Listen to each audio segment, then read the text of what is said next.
Le mot pour conclure revient au président de la Fédération française d'équitation, Monsieur Frédéric Bouix. Merci, bonjour à toutes et tous. Madame la Présidente, chère Marie-Amélie, merci beaucoup pour tes mots. Voilà, je pense que je ne vais pas rajouter grand-chose derrière tout ce que tu nous as dit ce matin. En tous les cas, sache que tu es un véritable modèle pour l'action de la Fédération dans le domaine du parasport en général et qu'on entend bien continuer à s'investir à tes côtés et aux côtés du CPSF dans les directions déjà prises ensemble. Quelques mots pour, bien sûr, vous toutes et tous vous remercier bien sûr pour votre présence, remercier l'ensemble des intervenants.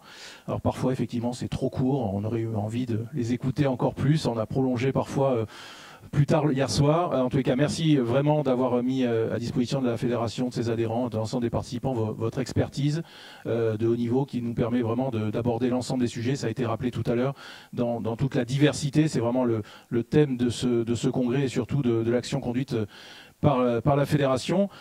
Chouette, on n'en a pas parlé beaucoup, il y a des gens qui sont investis au quotidien bénévolement au sein de la Fédération, c'est les administrateurs, ils étaient plusieurs dans la salle qui suivent l'ensemble de ces travaux. Ce sont bien sûr les comités régionaux et comités départementaux voilà, qui déploient les projets de la Fédération. La Fédération elle n'est pas seule, il y a un véritable réseau, tu l'as rappelé Marie-Amélie, en région, en département, jusqu'au dernier kilomètre, comme l'a rappelé hier le député Saint-Pasteur, que je tiens également à remercier pour son intervention, tout comme la ministre Berger. Le but, après un congrès comme ça, c'est qu'on a la tête pleine d'idées, voilà, plein de nouveautés. Ce qu'on vous conseille souvent, vous voyez, la recette est assez simple, finalement, c'est de prendre un sujet et puis essayer de le mettre en œuvre chez vous au quotidien, dans votre club. Alors, c'est pas toujours facile, mais en tous les cas, c'est la meilleure façon d'être satisfait, en tous les cas, et de revenir l'année prochaine ou dans 2 ans, et puis ainsi de suite. C'est comme ça qu'on progresse.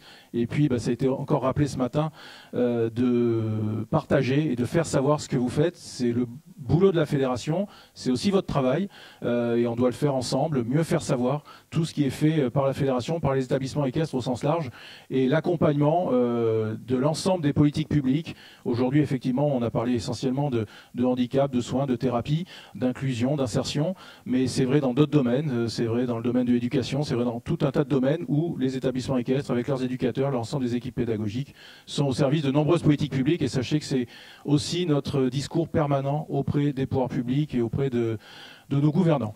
Voilà, merci à toutes et tous. Avant de terminer, vraiment, je souhaiterais remercier l'ensemble des équipes de la Fédération qui ont préparé ce congrès. Le chef d'orchestre, bien sûr, avec Carole Yvon-Galou. Carole, si tu peux me rejoindre, Carole.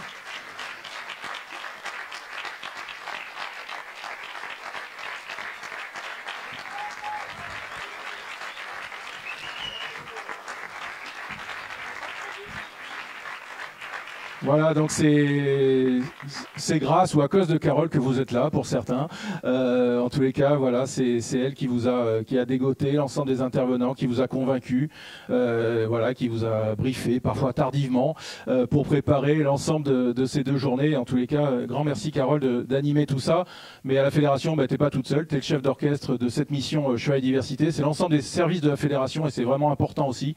C'est pas une personne, c'est pas un seul service, c'est toute la Fédération qui est vraiment au service de ce type de congrès, au type des actions qui sont conduites ensuite.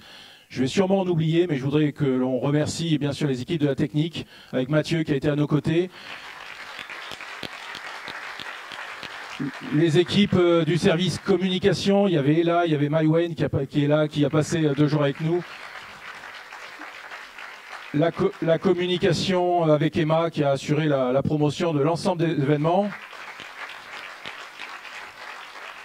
Laetitia qui suit le dossier au quotidien, que ce soit pour le congrès ou pour la formation aux côtés de Carole.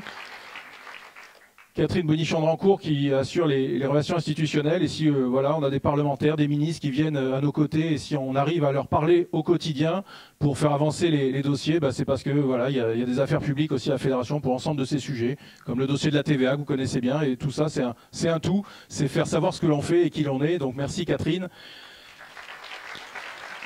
Et puis enfin, bien sûr, toutes les équipes associées à ces responsables de service et les gens qui nous ont nourris et hébergés pendant 2 jours. Donc merci aux équipes du Parc équestre fédéral.